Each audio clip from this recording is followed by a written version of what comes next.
Hi guys, how you doing?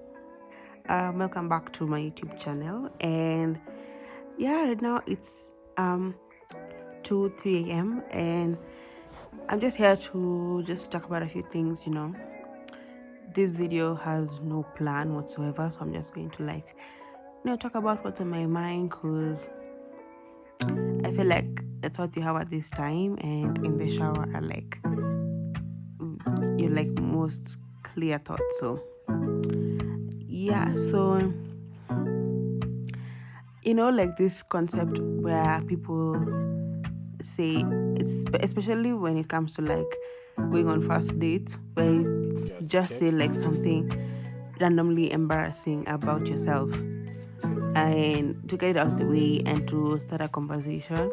I'm watching this show on Netflix called Nobody Wants This, and the main characters do that. It's like a love romantic show where they first meet and they're like, I'm going to say something embarrassing about myself. You do the same, so we clear the air.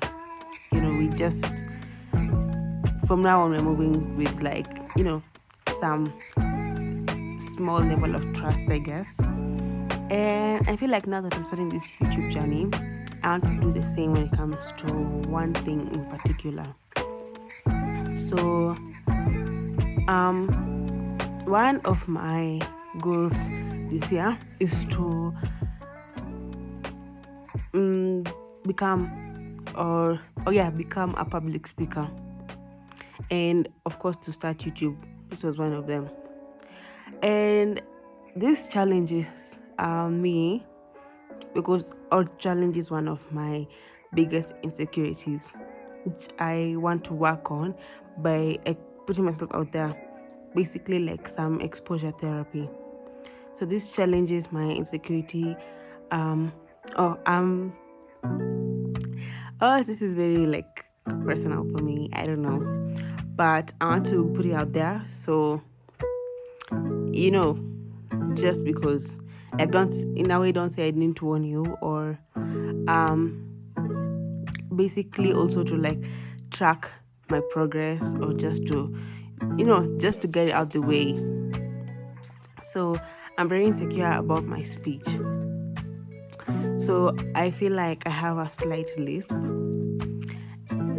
You didn't notice before I said it, now did you? Now but you're going to hear it now going forward. But second thing, I talk very fast. I talk faster than my brain can process, meaning some words get lost in the way. When I hear myself speak, I'm like, I don't know, I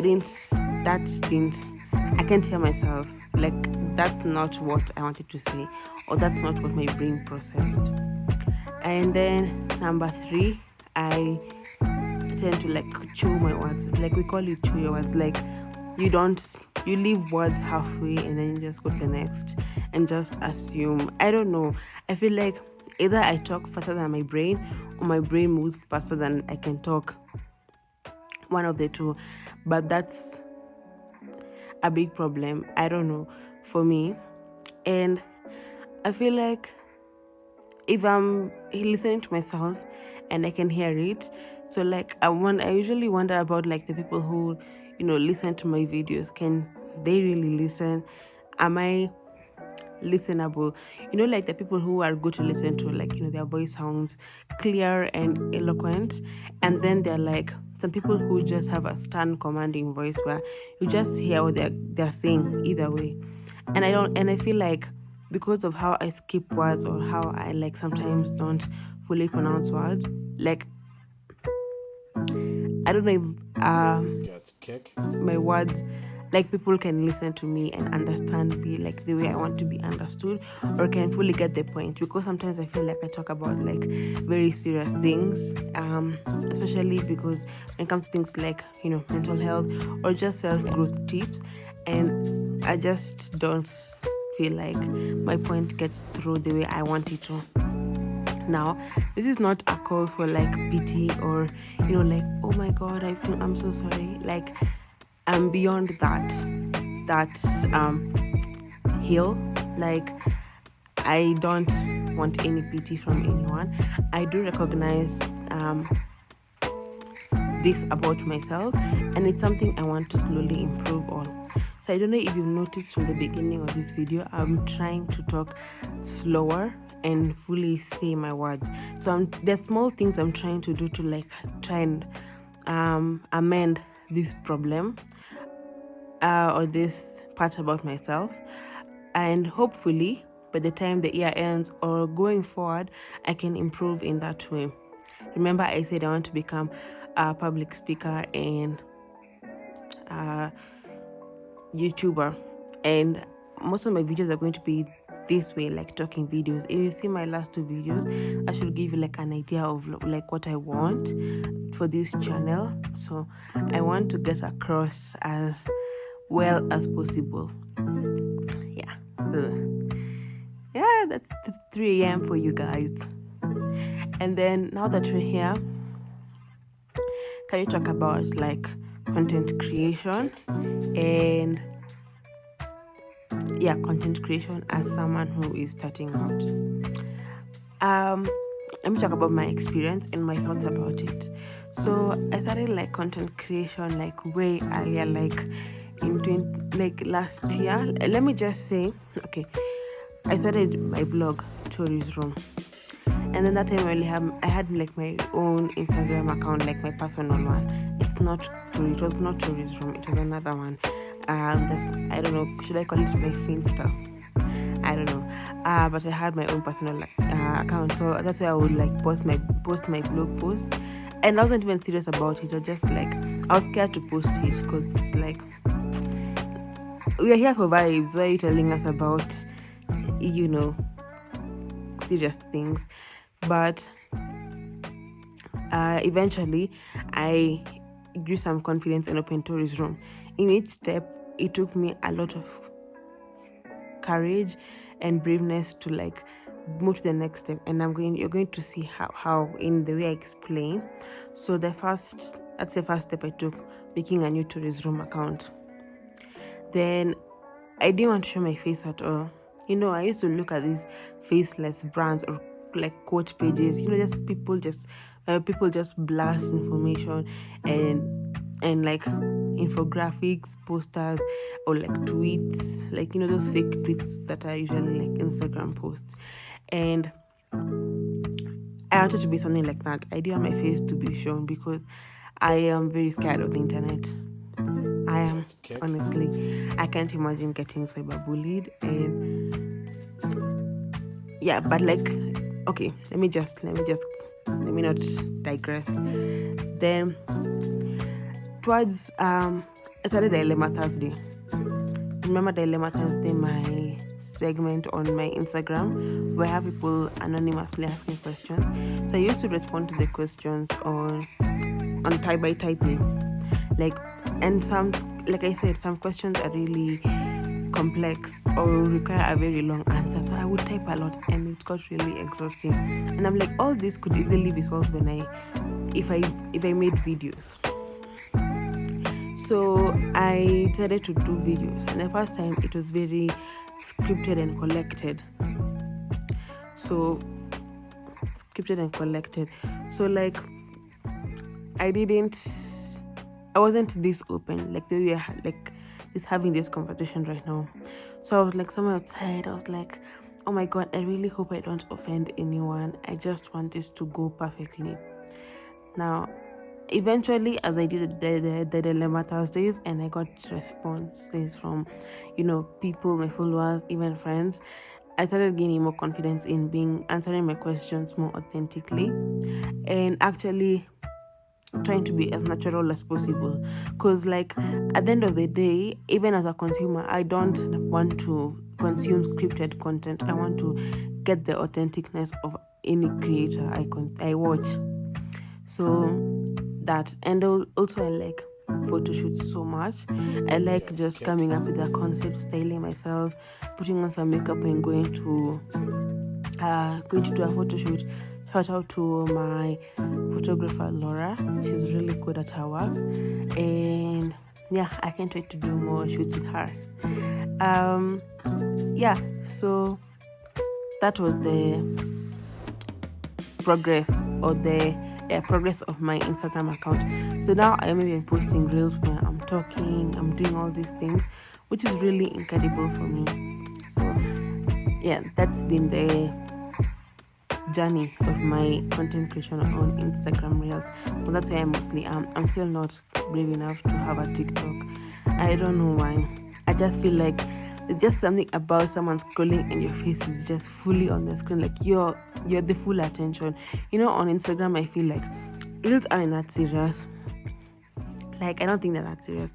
And like Instagram, there's other things to distract you. You could go on stories, another post. You could go to messages. Like there's so much going on TikTok. When you're on someone's screen, you're the full focus for that moment.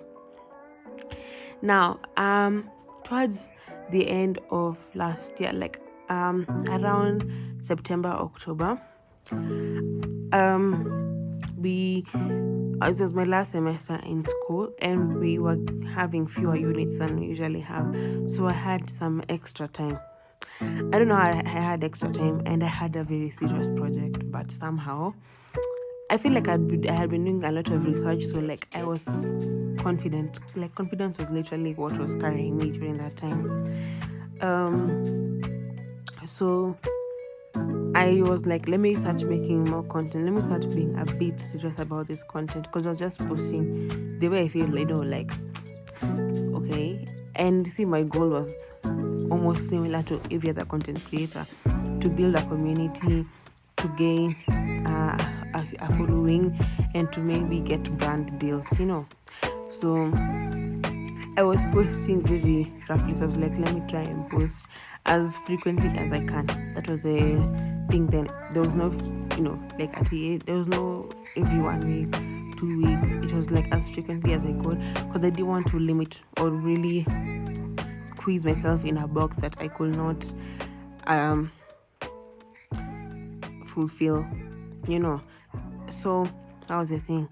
But then I would post things that I really worked hard on, and I would get like very little engagement. Now, my page was small. I can't blame anyone really. I can't blame anyone. I can't even blame myself, because I put in the work and I posted. But then like there's something innately discouraging. I'm not gonna lie. And I know I'm probably speaking for others, not myself. Others innately disappointing. Like you expect the disappointment, of course. Like I said, that okay, I've built for you the picture, painted the picture, the dynamic. And by small page I mean very small. At that time I think I had like 400 followers. So you can imagine the engagement was like what, below 50. Yeah. So that's, I think there's something innately discouraging, even if you see it coming, even if you expect it. Like if you have 400 followers and your engagement is below 50, that's about right. Like you expect that, but that doesn't take away your sense of disappointment when it happens. So yeah, now that I since December, and now it's January, since December I have tried to post very frequently. I have tried to post very frequently. Now, I understand. I have been doing a lot of research on content creation since years. Yes, so I know the tricks. I have made content for organizations. I have had like 2 jobs where my job was to just make content, but just for LinkedIn. But like I know the secret to growing an account is posting very, very consistently. I'm not talking once a day. I'm talking like 3-4 pieces of content a day, like 2 videos, 1 post, like really, really flooding your page.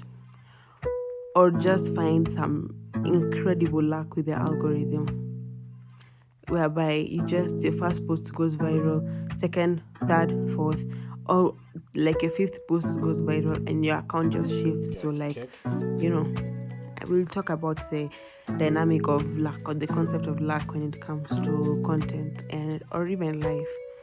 So that's my experience. So like I've been trying to post as frequently as possible. So my point is, even if it's not as frequent as it should be, it's still very frequent for me. And for me, that's not even the worst part. I'm noticing some more growth than usual on my page. I'm getting like at least 1 or 2 followers a day, which is really good. I'm really, really, really grateful for, because I know the struggle. Like I'm at 540 something. I don't want to really say it out loud to jinx it, but I also want to speak my truth. So that's my lore, basically. Yeah. So I was saying, so there are two sides to this story. Number one, I'm posting very frequently. Do you guys know how much it takes to make content? No, because I don't feel like even half the world population knows that content creation is a job. Because I feel like when full-time content creators tell you it's a job, you don't believe it. Because like most of the time they're like dressed in a designer dress with like some champagne in their hands in a big car, telling you, I'm so exhausted from creating content and all of this. But it's a job like, I dare say, like any other, literally. Especially if you're like the full production, you're the one making the video, you're the one editing, you're the one marketing it on your stories, you're the one, trying to coordinate everything together. It can get really exhausting, and especially if you're like not established yet and you still have to pay bills and do something. Like you're trying to do that and also another job to balance. Every time I watch content, I'm just like, especially vlogs, I don't even know how y'all do it. Like placing your camera over 30 times in different places just to get all the footage, and sometimes the footage is not good at the first try. Keep that in mind. Yeah. So I really now have more respect for people who create content, because it's not easy. It's not. So like when I start this YouTube journey, I just hope that I can manage my expectations, and at the very least, because I'm trying to be positive, it goes well.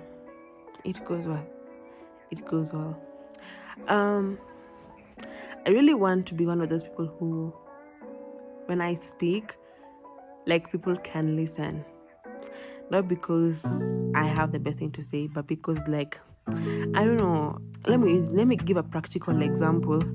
One of my favorite creators is JK Nyambura or Nyambuzi. Like I just find her incredibly smart, and like when she speaks, like you just listen, because like her voice is so eloquent and she's very smart. So is it wrong for me to want to be like her? And I've met her like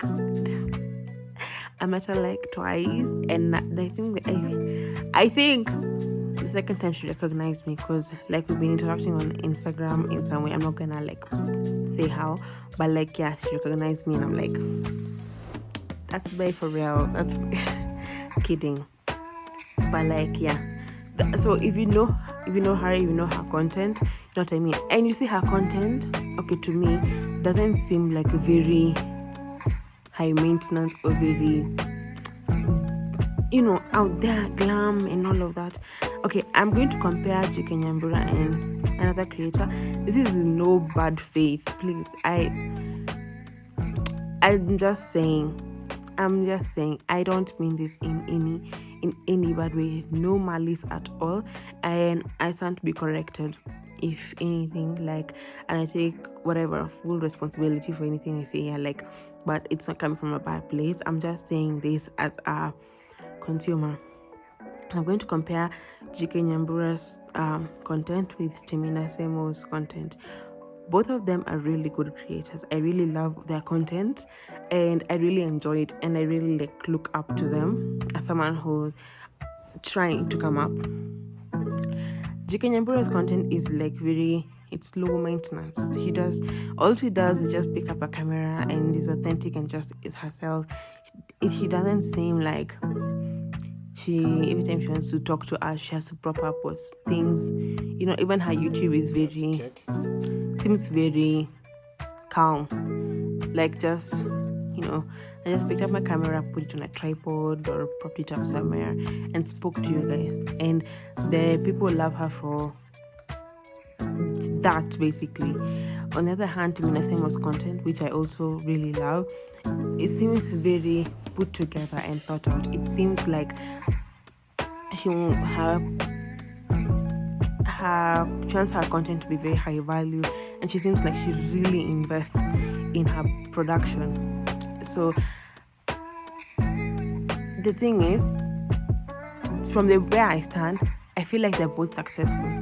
So that means that you can succeed as a content creator no matter like which direction you go. You could go for this direction, Ejiki Nyambura way, or you can go the Temina way, and you can still like end up at the same place. Now, I don't understand Temina. I don't know, from what I see as a consumer, from what I see purely from online, she seems like she gets more attention.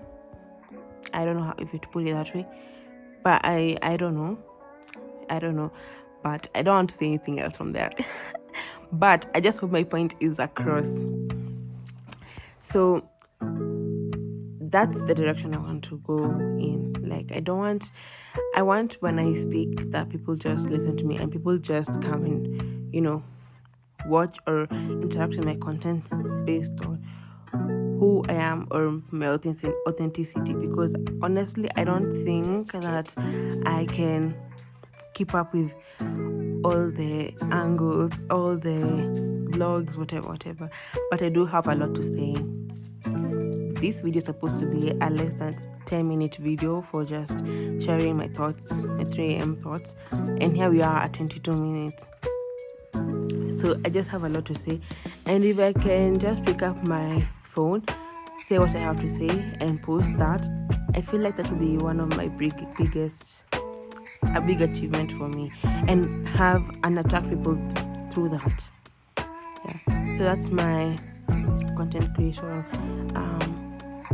thing for now. Another thing is that I'm trying to do the best I can right now. I'm trying to really elevate my page. I'm trying to do the research. I'm trying to do that because I want my page to still remain authentic at the end of the day.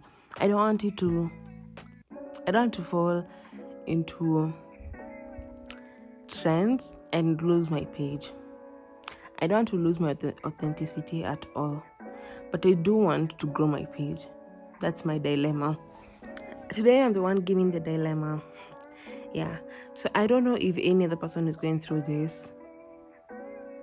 Oh my god, my heart is racing. I hope I really didn't say anything wrong with the whole comparison. But truly, I don't mean any malice. Oh my god, I'm nervous. But you know what?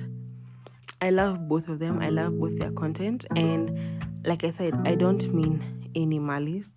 I just said what I have to say as a consumer from how I perceive their content, which is my own personal opinion, my own personal perception, and it does not reflect any of the creators in any way. It could be a lie.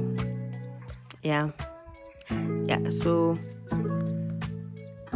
anyway, that's my lore, and I hope I get better.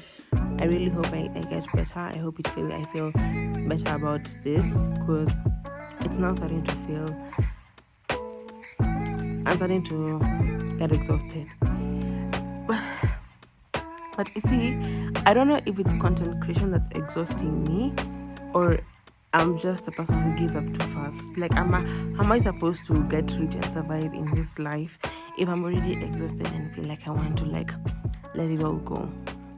Maybe it's because it's content creation and you really can't control content creation. I feel like now let's get into the role of luck when it comes to content creation. You can't really control how it goes. I've seen people on TikTok, on YouTube who have really good quality content, and they're their views, the engagement is really down. I can tell that they really put in a lot of effort into making that content, and it's really not doing anything. And someone just wakes up and says 3 words and then millions. So does luck have a role when it comes to this content creation? Because I know for some careers like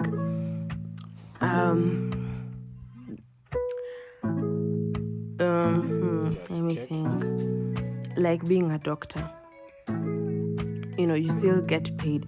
Like working in an office, you still get paid whether you're lucky or not. Your luck can only take you so far, but you see, like, you're assured of a pay or some sort of win at the end of the month. So like that's my thing with like content. You can never be sure.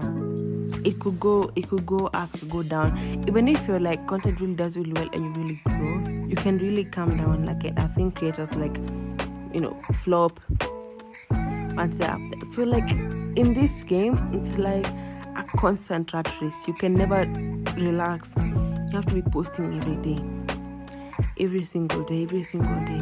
And I don't know if I really want to sign up for that or not, but all I really know is that I really want the best for my page and for my followers. I really want to contribute positively in their lives if I can in any way. I really want to build a community of people who want the best for themselves and really want to grow as a person. I want my followers to feel that they can be beautiful inside and out. So yeah, so that's like my prayer right now. And yeah, thank you for watching. Please subscribe and please stay tuned or put the notification bell on as you can get alerted when the next video comes on. So thank you and have a good night.